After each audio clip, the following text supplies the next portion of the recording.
EP 35, How to Improve Posture After 60. Fix the hunch before it gets worse. You've probably noticed it in the mirror or felt it in the ache between your shoulder blades at the end of the day. That gradual forward rounding of the upper back, the head that inches further forward, the compressed, closed chest. Poor posture in older adults is extremely common, and it's not just cosmetic. It directly affects breathing capacity, balance, swallowing, digestion, pain levels, and, perhaps surprisingly, mood, confidence, and even cognitive function. The good news: posture responds to targeted effort at any age. Today we're covering why posture changes as we age, what the consequences are, and the most effective exercises and habits to reverse it. The most common postural change with age is hyperkyphosis, an exaggerated rounding of the thoracic spine, the upper and mid-back. It's often called a dowager's hump and develops gradually over years. Several age-related changes drive this. Vertebral compression fractures, caused by osteoporosis, reduce the height of vertebrae and create a wedge shape that forces forward flexion. Disc dehydration reduces the cushioning between vertebrae. The muscles that hold the spine upright, particularly the deep spinal extensors, weaken with inactivity. And sustained sedentary postures, particularly prolonged sitting with forward lean, train the body into a flexed position. Forward head posture typically accompanies thoracic kyphosis. For every inch the head moves forward from its ideal balanced position, the effective weight the neck muscles must support increases by approximately 10 pounds. A 2 to 3 inch forward shift, common in older adults who use screens, imposes 20 to 30 pounds of additional load on the cervical spine continuously. Poor posture has wide-ranging effects beyond aesthetics. Breathing. Thoracic kyphosis compresses the anterior chest wall and limits thoracic expansion. Studies show that older adults with significant kyphosis have measurably reduced lung capacity. Lung volumes can be reduced by up to 30% compared to those with normal spinal curves. Balance and falls. Forward displacement of the head and trunk shifts the center of mass forward, making balance recovery from any forward disturbance much harder. Hyperkyphosis is independently associated with increased fall risk. Pain. Muscle imbalances created by poor posture, chronically shortened pectorals and hip flexors, weakened extensors and deep stabilizers generate persistent neck, shoulder, and low back pain. Swallowing and digestion. A flexed posture mechanically compromises the swallowing mechanism and compresses the abdomen. Mood. Research consistently shows that upright posture is associated with higher energy, better mood, greater confidence, and lower cortisol compared to slumped posture, even when controlled for other variables. These stretches target the muscles that tighten and shorten with poor posture. Doorway chest stretch. Stand in a doorway with arms raised to shoulder height, forearms resting on the frame. Gently lean forward until a stretch is felt across the chest and front of the shoulders. Hold 30 seconds.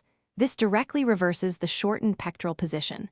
Thoracic extension over a foam roller or rolled towel. Sitting in a chair, clasp hands behind the head and gently arch back over the chair back, extending through the mid-back. Hold 5 seconds, repeat 8 to 10 times. This directly mobilizes the thoracic spine into extension, the opposite of kyphosis. Chin tucks.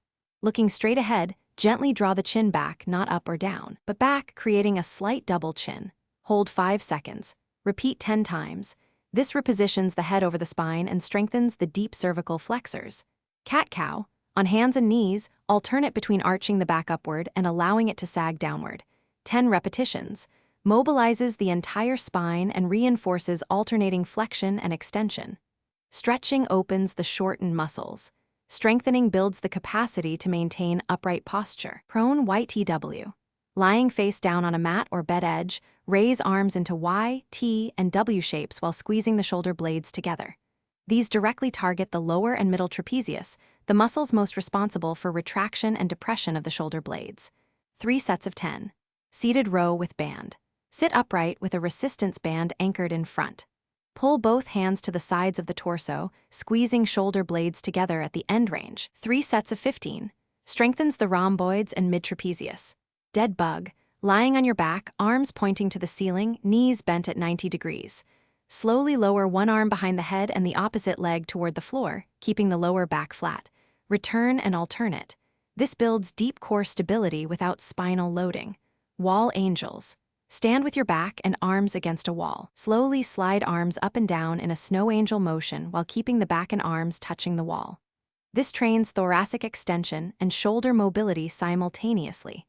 Exercises matter, but posture is ultimately determined by habitual daily positions. Sitting. The chair height should allow feet flat on the floor and knees at 90 degrees.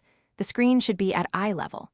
Avoid forward lean and crossing legs, which rotates the pelvis. Set an alarm every 30 to 45 minutes to stand and walk. Sleeping.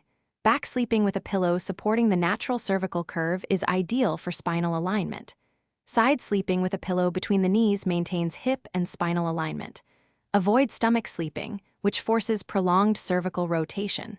Movement awareness. Simply bringing conscious attention to posture several times daily, standing tall, shoulders back and down, chin tucked, reinforces the muscle patterns that good posture requires. Load bearing. Walking with proper head position and using a backpack rather than a single shoulder bag distributes load symmetrically. Poor posture is not an inevitable consequence of aging. It is the accumulated result of muscle weakness, habitual positions, and in some cases bone changes, all of which can be meaningfully addressed with consistent, targeted effort. Stand taller. Breathe better. Move more freely. The investment is modest. The return is significant. If you have osteoporosis or significant spinal pain, please consult a physiotherapist for an individualized program before beginning. See you in the next video.